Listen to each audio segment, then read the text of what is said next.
So hi guys, welcome back to my channel and I'm back again with another coding interview question guys.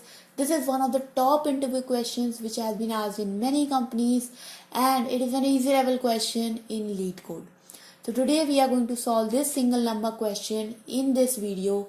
And guys, if you want to learn coding with me and you like my content, I request you all to please do subscribe to my channel, hit the bell icon for further notifications.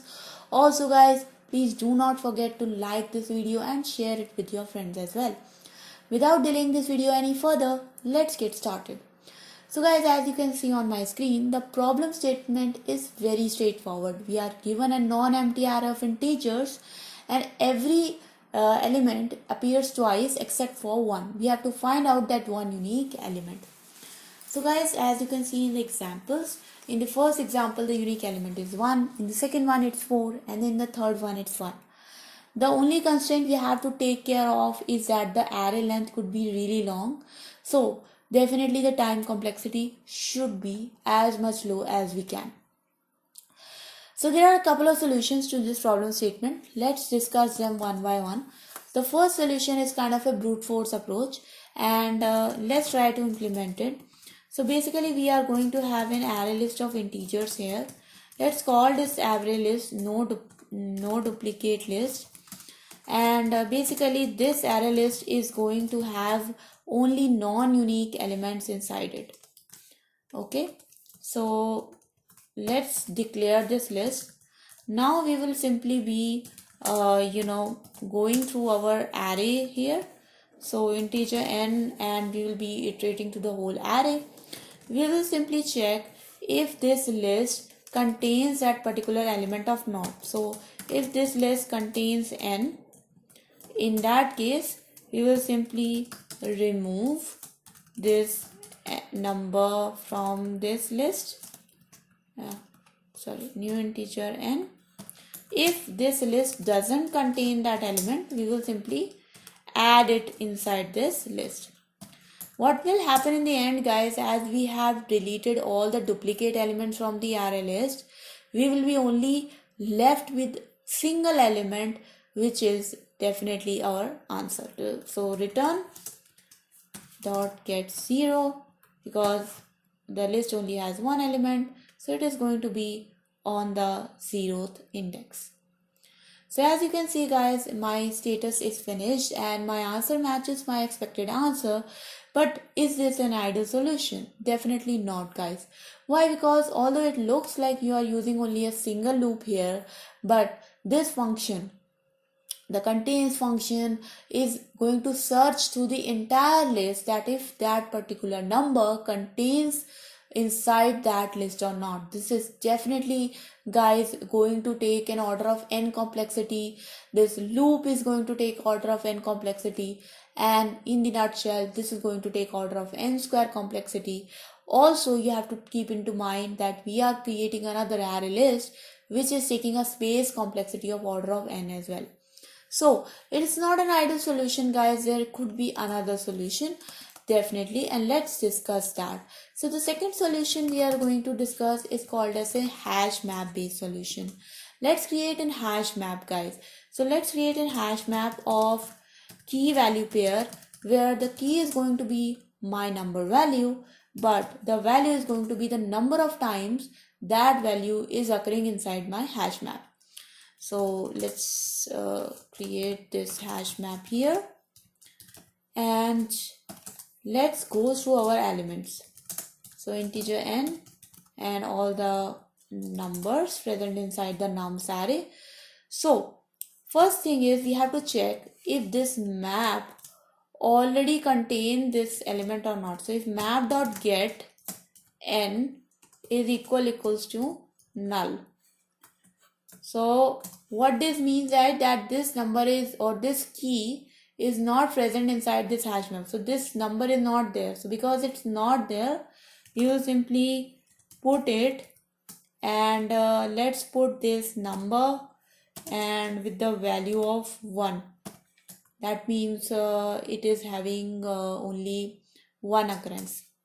But if the map contains that element, so if map.get is not equals to null, what we will do is we will make map.put, and it means it is at least occurring more than once, right? So just put map.put n comma 2. Now what we will do, guys, we will simply go through this hash map again, and we know it is at least containing n keys. So for int n nums, if map.get n is equals to 1, that means that is our answer, and return n. Once we exit this loop, let's suppose no such number is present whose occurrence is equals to 1. In that case, we can simply return 0. Let's try to run this code, guys. And you can see that my code status is finished, and this time again, guys, my expected answer matches my answer. And definitely, guys, we all know that hash table have a complexity of order of n, because you can see that hash table have a getting complexity of 1 because of the hashing algorithm. And because we are taking n iterations of this for loop to actually put the elements in my map, I will say this n and this n becomes equals to, like, this is n number of times this for loop, and this for loop is n number of times, so 2n, and that will come out to be order of n complexity. But is this a ideal approach?